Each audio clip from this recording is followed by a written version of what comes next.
Apat ka mga banwa sa probinsya sang Iloilo nagapangayo sa moratorium sa pagbaton sa mga locally stranded individual. Ini ang gintutukan ni Daryl Marie Sarmiento.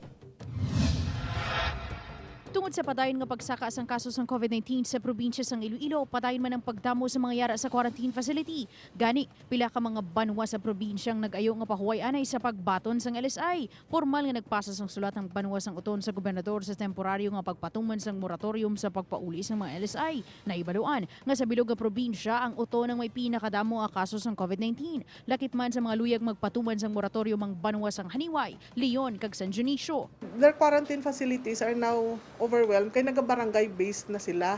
Suno kay Mamon, ginahikot na ang pagpasa sang formal nga request letter sa Regional IATF angot sa ayo sa mga kabanwahanan. Kapangayo lang sang gamay nga pos ang uton so that maka-regroup man sila kag maka-manage man maayo. Samtang apisar sang pagpahanugot sang alkalde sa syudad sang Iloilo kag Bacolod sa pagbalik operasyon sang Fastcraft, ginpahayag sang provincial government nga magapabilin nga para sa LSI, apor kag pagtransport sang essential goods ang biyahe sang Roro sa Dumangas Port. Sa tion nga may mga pasahero nga magsakay sa Fastcraft kag magpauli sa probinsya, iga-monitor sila sang barangay agud masiguro nga nagasunod sa home quarantine measure kag iban nga minimum health protocols. We are still enforcing the EO 183 and 183B wherein we are not yet opening to regular passengers.